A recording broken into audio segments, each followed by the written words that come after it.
गंगा मैया की, गंगा मैया की, गंगा मैया की।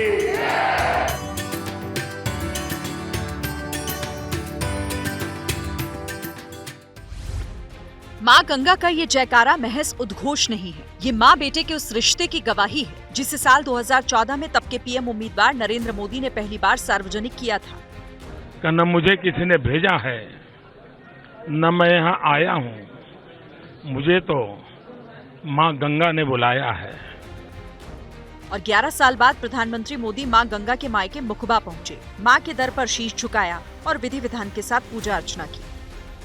माँ गंगा के दर्शन कर प्रधानमंत्री भाव विभोर हो गए। काशी की यादें फिर से जीवंत हो गईं और आखिरकार भावनाओं का ज्वार मुखबा में प्रधानमंत्री के मुख से बाहर आ गया।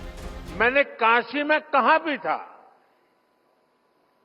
मुझे माँ गंगा ने बुलाया है।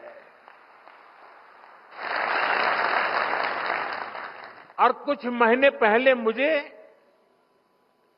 ये भी अनुभूति हुई कि जैसे माँ गंगा ने मुझे अब गोद ले लिया है, ये माँ गंगा की ही दुलार है।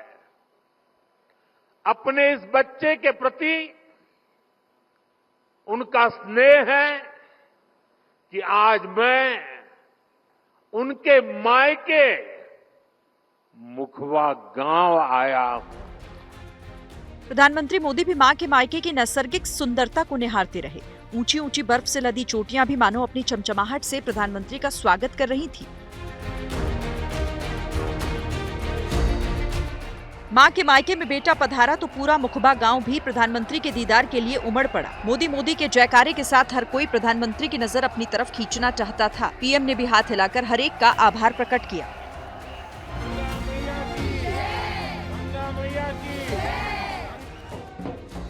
इसके बाद प्रधानमंत्री भी सीधे मुखबा के लोगों के बीच चले गए। ग्रामीणों ने रांसो नृत्य कर प्रधानमंत्री का अभिवादन किया। बीच में प्रधानमंत्री थे और उनके चारों तरफ महिलाएं और पुरुष घूम घूम कर नृत्य कर रहे थे। मुखबा में प्रधानमंत्री की मौजूदगी मां गंगा के मायके को विश्व पटल पर ले आई है। वैसे प्रधानमंत्री इसी मिशन के लिए उत्तराखंड पधारे थे। मां गंगा गंगोत्री धाम में निवास करती हैं, लेकिन उनका शीतकालीन प्रवास मुखबा है। वैसे ही यमुनोत्री मां का शीतकालीन प्रवास खरसाली है। बाबा केदारनाथ भी सर्दियों में ऊखी मठ के ओंकारेश्वर मंदिर आ जाते हैं। वहीं बद्रीनाथ धाम का शीतकालीन प्रवास जोशी मठ का पांडुकेश्वर है। उत्तराखंड की अर्थव्यवस्था में चार धाम का सबसे बड़ा योगदान है, लेकिन शीतकाल में कपाट बंद होने से अर्थव्यवस्था की रफ्तार सुस्त पड़ जाती है। उत्तराखंड सरकार चार धाम के शीतकालीन प्रवास को विकसित कर इकोनॉमी को नई रफ्तार देने की तैयारी में है और ब्रांड एम्बेसडर बनकर खुद पीएम उतरे हैं। ये दशक उत्तराखंड का दशक होगा। मोदी के इस मिशन से उत्तराखंड को कितना लाभ मिल सकता है, अब जरा उसे समझिए। पिछले सीजन में केदारनाथ में 16 लाख से ज्यादा श्रद्धालु पहुंचे। बद्रीनाथ धाम में 13 लाख से ज्यादा श्रद्धालु पहुंचे। गंगोत्री धाम में 8 लाख श्रद्धालुओं ने माथा टेका। वहीं यमुनोत्री धाम में 7 लाख श्रद्धालु पहुंचे। करीब 45 लाख श्रद्धालुओं ने चार धाम की यात्रा की। ये करीब 6 महीने का आंकड़ा है, क्योंकि बाकी 6 महीने कपाट बंद रहते हैं। शीतकालीन प्रवास विकसित हुआ तो ये आंकड़ा और बढ़ेगा और इसका सीधा असर उत्तराखंड की आर्थिक सेहत पर पड़ेगा।